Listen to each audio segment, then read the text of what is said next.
Once again, welcome for today's edition of NILECAST News at West Nile Television. My name is Oraku Benson Pastore, already in front of the camera and on the lens to give you what continues to transpire around the world. Remember, the program of the news at West Nile TV comes on your way from Mondays to Saturdays from the hour of 7 up to the hour of 8 p.m. As usual, we commence everything with what's happening in the headlines, then the details comes afterwards. Coming up in the NILECAST News headlines tonight, Hongera Sana Uganda donates 10,000 coffee seedlings to Alur Kingdom. Councillors in Moyo District petition the cow over illegal relocation of district offices.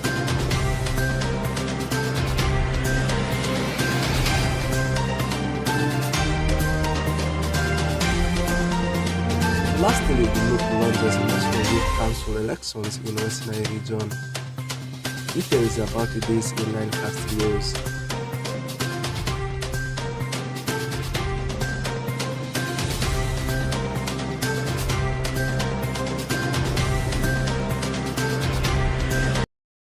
Welcome back from the headlines. We are commencing it from Alur region, particularly in Zombo district. Hongera Sana Uganda has donated 10,000 coffee seedlings to Alur Kingdom in a bid to promote commercial farming in Zombo district. This will also promote reforestation and afforestation in order to support biodiversity conservation. Alfred Jawok is behind this. Hongera Sana Uganda under the President's office has supported Alur Kingdom with over 10,000 coffee seedlings in a bid to promote commercial farming in Zombo district. While receiving the seedlings at the King's Palace Atiak, Vincent Ochayaurach, Deputy Prime Minister Alur Kingdom, said the donation of 10,000 seedlings to the kingdom will have a significant impact on the environment and local communities. Orach added that this will also promote reforestation and afforestation in order to support biodiversity conservation. I think one of the key avenues for fighting poverty is agriculture. And you look at agriculture in terms of what is that agriculture is more perennial than the seasonal. So our seasonal can be the maize, beans, soya, name it. But to rely on a perennial agriculture understanding is more rewarding because it is passed on. Ashraf Muyomba, the national coordinator Hongera Sana Uganda, noted that these seedlings will enhance ecosystem services and provide economic benefits through sustainable forest management and foster community engagement and education on environmental conservation. The coffee seedlings, but it also marks the beginning of our partnership as Hongera Sana Uganda and as the Office of the President. It marks the beginning of a partnership with the Alur Kingdom. And from today onwards, we are going to work together and we shall do more to see that our people are empowered and we, as well as continuing to usher, especially the young people, now probably the youth, ushering them to the production sector. We are humbled to be here and we thank you very much, sir. Meanwhile, John Pascal Wapokora, Minister of Land and Production, Alur Kingdom, expressed optimism about the donation and outlined that the seedlings will be distributed to farmers to restore degraded forests, establish community-led forest projects, and support climate change mitigation efforts. I think at this level I want to give my sincere appreciation to Operations Wealth Creation. They funded us after the revival process that we did. They funded the project with 1.8, and that's why you actually see the factory just as new. But of course, where that money went, we expected at least something that could actually trickle down to the farmers for buying coffee from the farmers directly. This initiative will strengthen partnerships between government and traditional institutions, raise awareness about the importance of environmental conservation, and inspire further community-led conservation initiatives. Alfred Jawok, Camilla Stansha, West Nile and traditional institutions raise awareness about the importance of environmental conservation and inspire further community-led conservation initiatives. Alfred Jawok, Camilla Stansha, West Nile TV, NILECAST. Away from that story in Zombo district, now coming to Arua City, the fight against non-communicable diseases continues among the communities in the country. This has been through Noland International, a Chinese and American international company that treats non-communicable diseases. First, take a look at the story. The councillors wrote a petition which they handed to the several offices within the district, which includes among others the office of the Chief Administrative Officer, the Regional Internal Security Officer, the Resident District Commissioner, among others, expressing their disappointment over the matter. Bada Emmanuel Nunu, the district councillor representing Moyo Sub-County to the district, who was the lead petitioner, outlined the reasons for the fight against non-communicable diseases continues and remains a priority amidst the communities in the country of Uganda. Noland International, a Chinese-American company, has put it as a priority in treating non-communicable diseases such as ulcers, diabetes, pressure, among others, through the use of regenerative medicines. Suleiman Mwenda, doctor with the Noland International, highlights on the background of the organization. In Uganda, we have a clinic and a headquarters in Kampala, near this Parliamentarian Avenue. We have a headquarters for Noland International, and we are trying to expand all over the country. We have now reached over 400,000 members around the country. So our type of medicines are regenerative medicines, and the medicines which goes direct to the cells, and they don't have any chemicals nor any side effects. Our passion is to completely remove those question of incurable diseases. There's no such a thing like an incurable diseases of the Noland. We will cure the diabetics, no more diabetics in the country, no more cancers in the country, no more hypertension, high blood pressures, ulcers, and mention whatever kind of disease. Noland has the recipe, Noland has the solution for all this. Emma Joffrey, clinical dietitian, laments on how the communities are benefiting out of this. One of the things which drains the financial state of any environment or a family when there is continuous sickness or diseases. We have therefore helped, as we help to treat and curb these non-communicable diseases like ulcers, pressure, diabetes, and so forth. We have as well helped these families or the community to reduce on the expenses, more especially on daily medications or monthly medications. Meanwhile, Abiko Rose, one of the beneficiaries, gives testimony on how Noland has transformed her life. Me here, who is talking, I am becoming younger and younger because of these Noland products. I had ulcers also, but the ulcer is gone.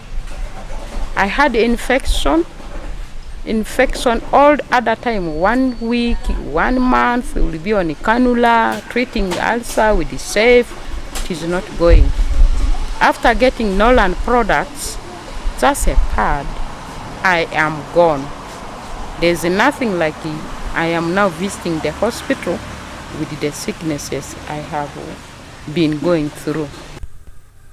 Similarly, Aromuratimasi, one of the beneficiaries, encourages the communities to embrace the services offered by Noland International since their health matters. Your health should be a priority. So this goes to everyone out there. Don't think it's very expensive, you can't afford it.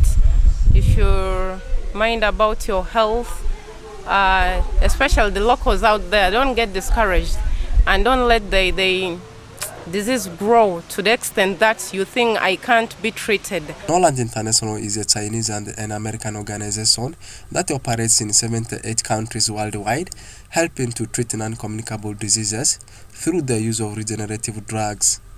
Oraku Benson Pastore, compiling the story for Western Nile Television NILECAST.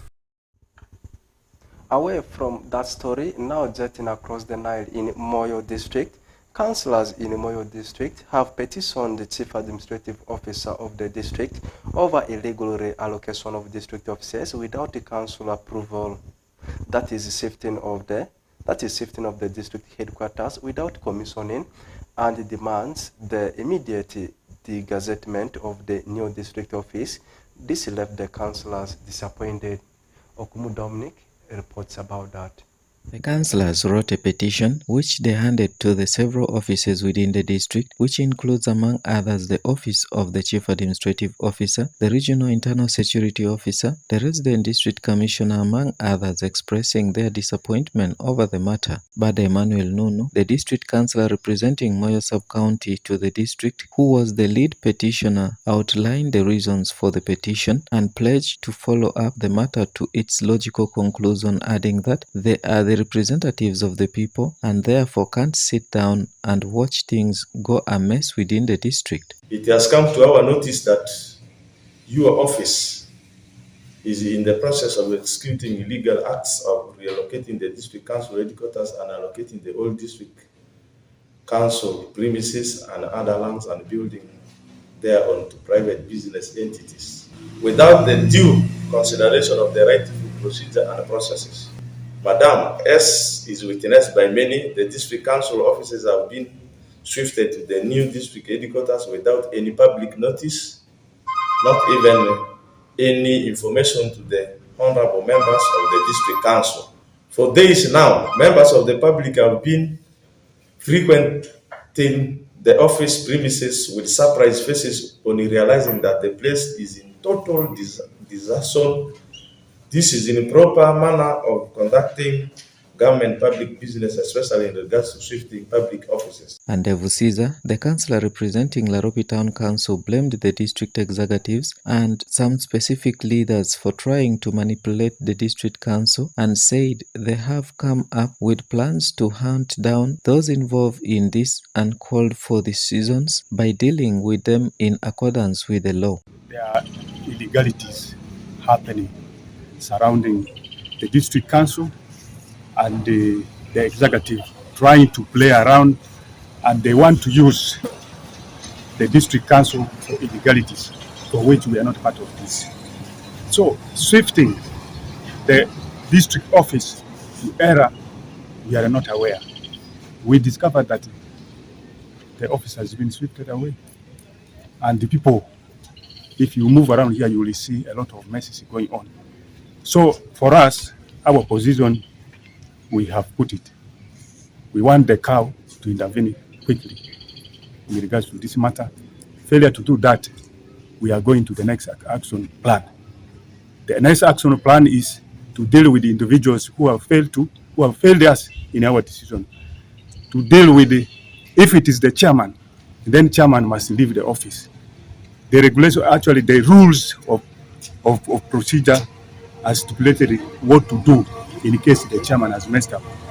Tiondi Bishop, the workers' representative, said they had earlier on made efforts to engage the chief administrative officer about their decision to give out the old district headquarters to a private developer without the approval of the council, adding that they will not relent until they get rid of these unwanted behaviors in the district. We visited the cow, but he cannot even give us a document.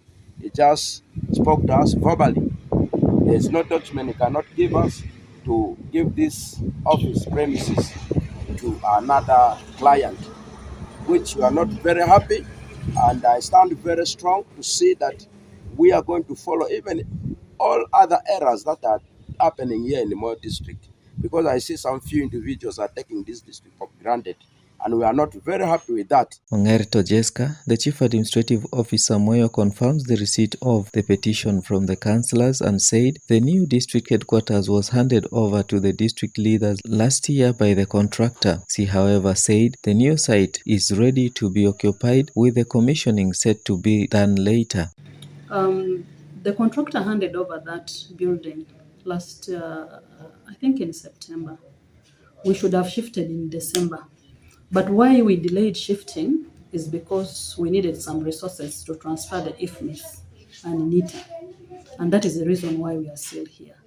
Now, Chairman thought, since for him he doesn't use IFMIS and NITA, it would be good to start the process so that now when we get the money, he only shifts. And for me, I thought really there was no problem. But I think with the commissioning, it will be done. If you go there, you find that the compound is yet to be finished. Inside is finished properly. It's just the compound, and it's being done. Anyama Williams, the chairman local council 5 Moyo, when asked about the petition, said the lead petitioner was the Secretary of Works during the construction of the new district headquarters and wonders why the councillors are against the decision to shift to the new office, saying the house was built for the district leaders, not animals. One of the petitioners, Honorable Bada Emmanuel, was the Secretary of Works, who supervised the construction of the new district headquarters. That new district headquarters has not been built to be occupied by goats. It's not to be occupied by animals. It is an office of Moyo District Local Government, whose funding was approved by this council. It is to be occupied by this council. Now, my question is, what is the purpose of the building if it is not for human habitation? Dominic Anthony Okumu, West Nile TV, NILECAST. Away from that, now moving to a political story, National Unity Platform has launched National Youth Council elections in West Nile region, and this one happened on 12th of May 2025. Supporters in West Nile region have come together to launch the event elections at the party offices in Arua City to ensure support right from the grassroots. Farsi Majid reports about that.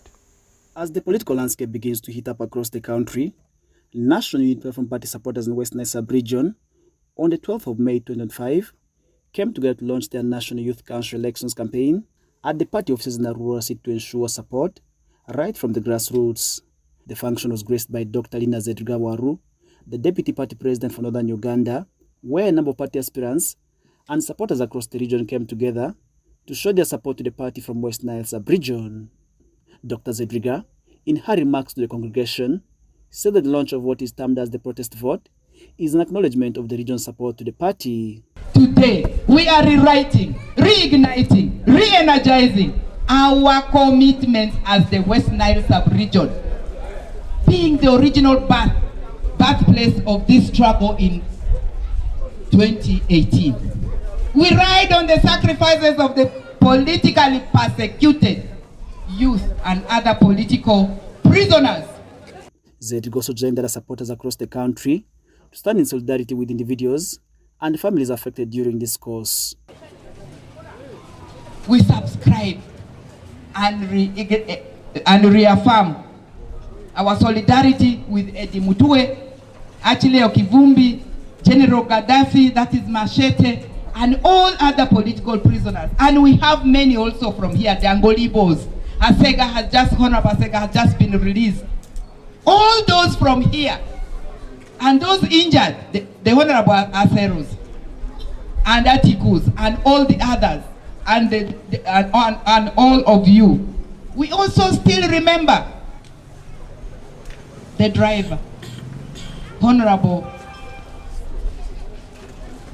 can we stand up? Our driver of the president. Honorable Bindu Jackson, an aspirant for Arua Central Division Member Parliament seat, rallied youths to actively participate in what they term as the protest vote. You encourage youths to win these elections because you are the future leaders. Now if you sleep, who are going to be the leaders of tomorrow? Please, I encourage you, let us go, let us wake up for these elections, let us participate actively. Meanwhile, Ali Rajatendele, the Arua City National Unity Platform Party chairperson, also urged the youth to embrace the exercise as he explains its benefits as this. The youth councils are mandated to organize, refer, protect, develop the youth of Uganda, inter alia.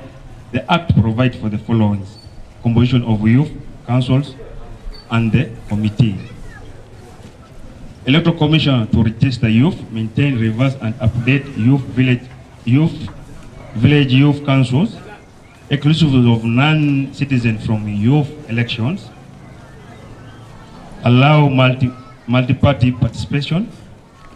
Voting is lighting up during election below the district levels. According to the Electoral Commission roadmap, elections of the youth councils right from the villages will commence with nominations slated between 2nd to 10th of June 2025. According to the Electoral Commission roadmap, elections of the youth councils right from the villages will commence with nominations slated between 2nd to 10th of June 2025. Farish Majid, reporting for West Nile TV, NILECAST.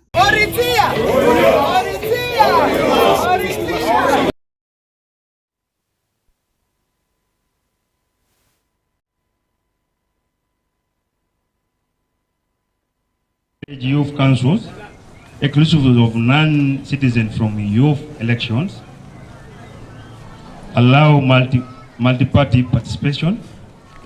Voting is lighting up during election below the district levels. According to the Electoral Commission roadmap, elections of the youth councils right from the villages will commence with nominations slated between 2nd to 10th of June 2025. Farish Majid, reporting for West Nile TV, NILECAST.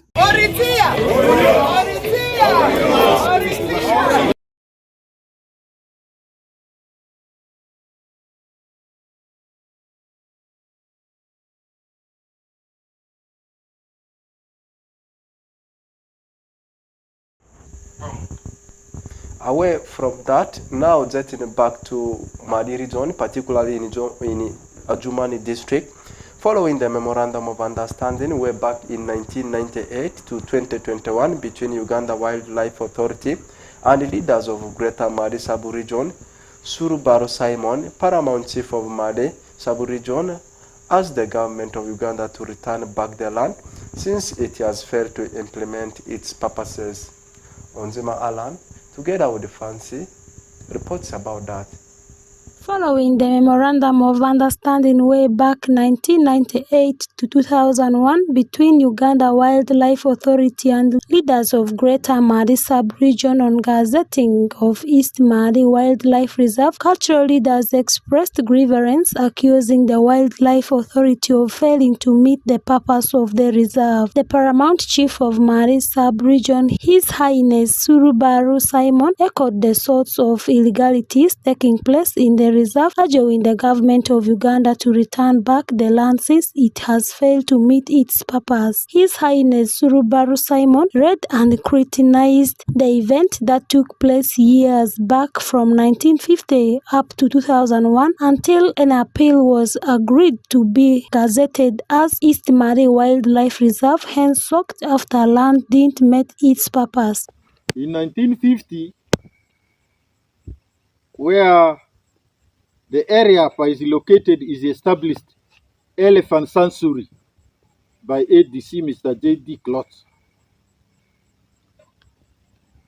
In 1963, Government of Uganda Parliament legal notice gazetted that area where is included as an Elephant Sanctuary, legal notice number 352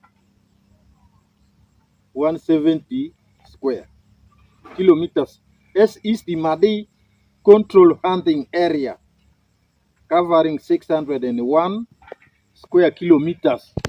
Of the hunting area lies the biggest natural forest in northern Uganda, the Zoka forest. From 1998 to 2001, Uganda Wildlife Authority consulted the leaders of Adjumani district local government, elders, opinion leaders, and technical people to have East Madi control hunting area to be gazetted as East Madi Wildlife Reserve. The district leaders, elders, opinion leaders, and all the people unanimously agreed to be gazetted as a wildlife reserve.